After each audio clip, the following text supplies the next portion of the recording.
Hi class, welcome again to another session on biomaterials. Today we're going to discuss the nanoscale phenomena. So let's crack on with the lecture.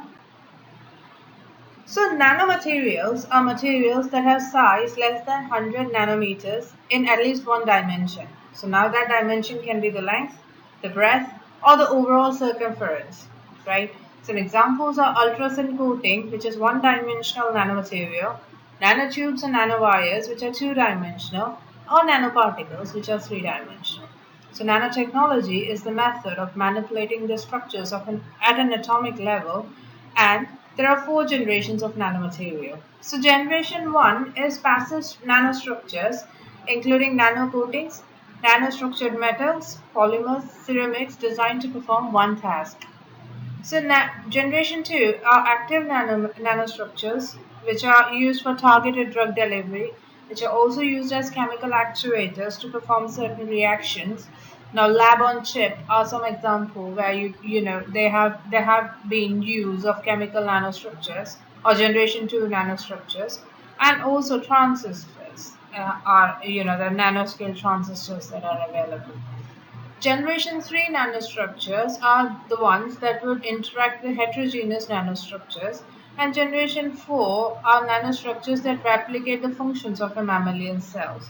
Generation 3 and Generation 4 nanostructures are under development at this point, but Generation 1 and Generation 2 are widely used commercially. Now, nanomaterials have been used since medieval ages. For example, the pottery that was used in medieval age, it had a glaze in it, and that glaze is nanostructure.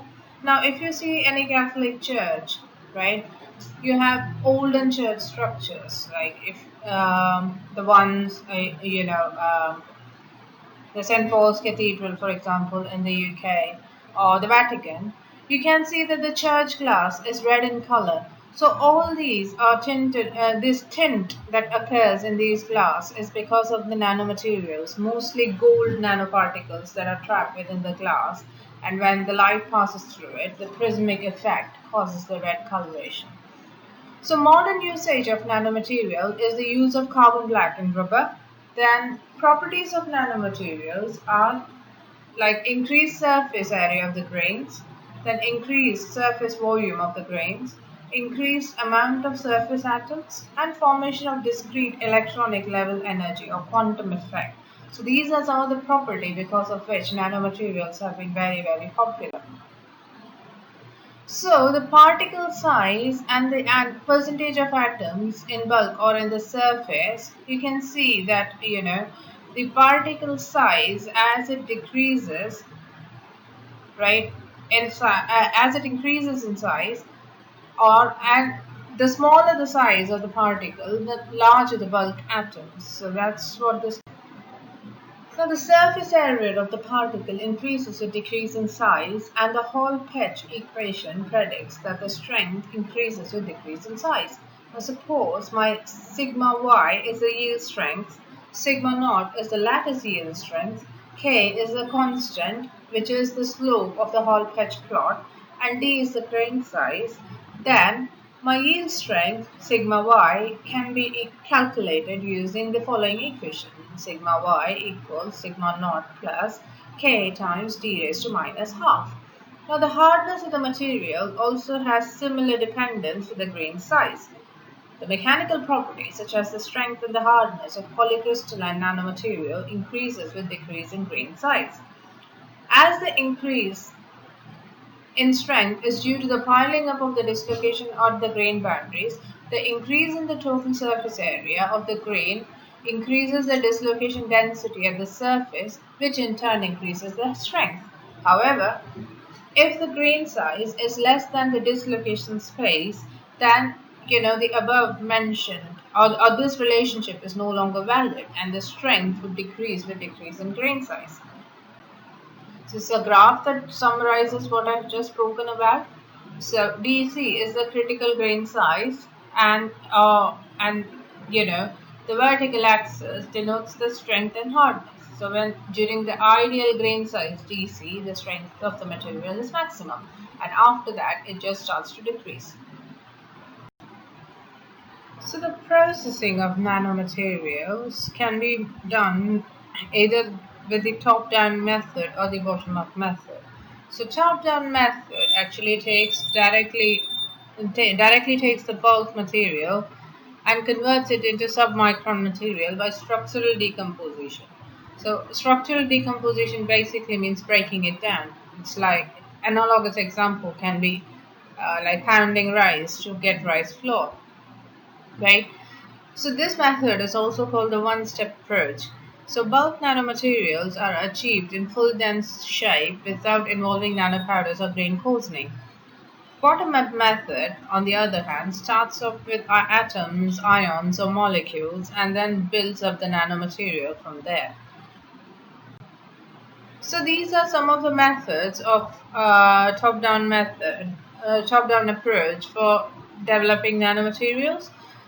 So if we see the figures here, for example, figure B, you have two cylinders which are rotating in opposite directions. So if one rotates in clockwise, the other one will rotate anti-clockwise direction. And the metal sheet in between the two cylinders is like grinded when these two surfaces rotate. It's like crushing pepper in a pepper mill, the pepper just gets powdered. Similarly, the nanomaterial, when it is ground in between two cylinders, then that would result in development of nanoparticles, structural breaking down.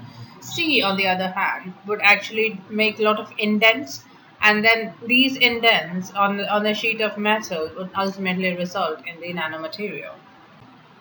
Now, these are some of the ball milling methods. Like, you've got A is the planetary milling method, B is the accretion milling method, C and D are one-dimensional vibration and two-dimensional vibration methods.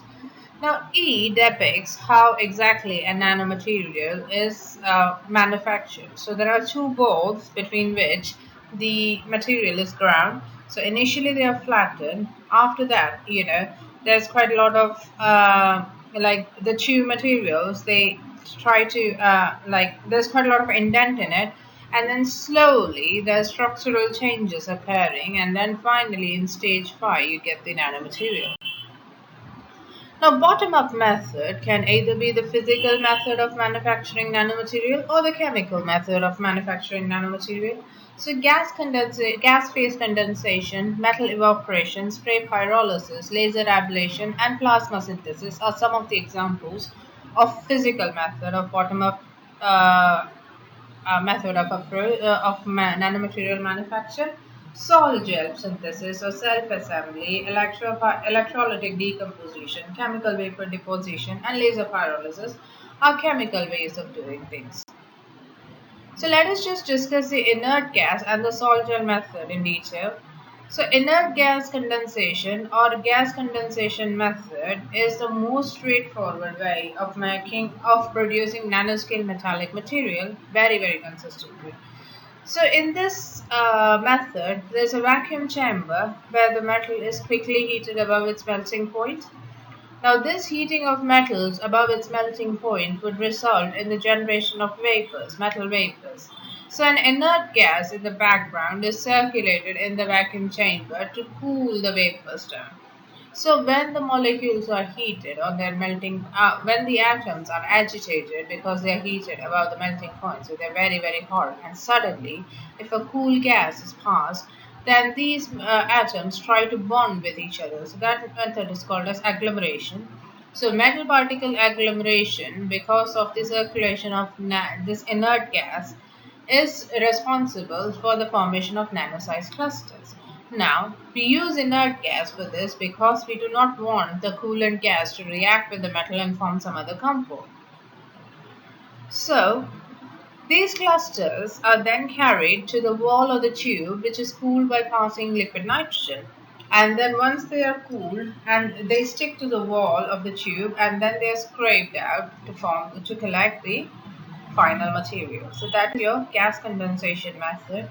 So you have quite a lot of methods of doing it. You have got the thermal evaporation source, the pressure gas carrier, or the microplasma process, or the conversion flame. Like you've got like evaporation source evaporative source or IGC, or the hot wall reactor, and then other methods. These are the methods on your left which produce the atoms, and then they are the source, and then you've got a helium or oxygen gas that is circulated in a tube around between the source, the black portion on your right, and then you have the liquid nitrogen, which is used to cool the nano powder, and then the powders stick to the wall, and ultimately you can scrape it off to get your nano material.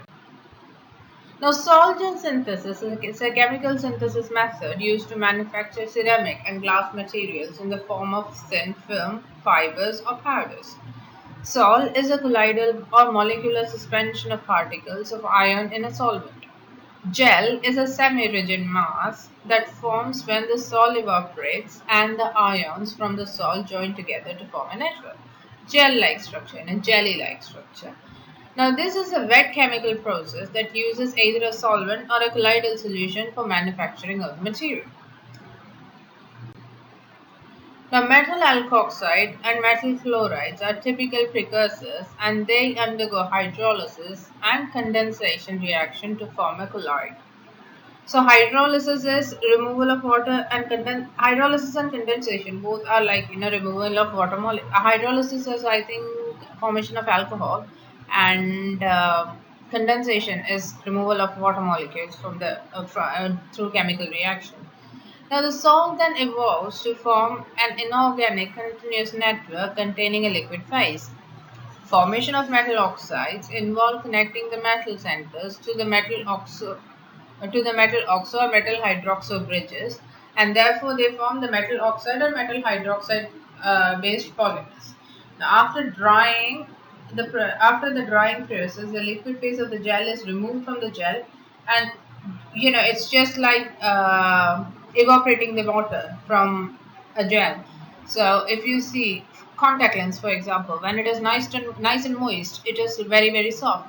However, if you put it out in the air, the water moisture slowly is sucked out by the surrounding environment, and it becomes a very very solid mass. So similar concept. So after drying, the gel part is removed, and the material that occurs and you're just left with some solid mass. Now this mass is further calcified in order to improve its mechanics. So this is a pictorial representation of what happens in the solid procedure. So you have a metal, and when that reacts with water, which is the hydrolysis procedure, an alcohol and a metal hydroxide is released. So now this metal hydroxide, when it reacts with a neighboring metal hydroxide, again a water molecule is reduced, and you get metal oxometal. So they've taken the example of silicon. So silica is like very commonly used for making glass and ceramics. So that's why I think they've used this example.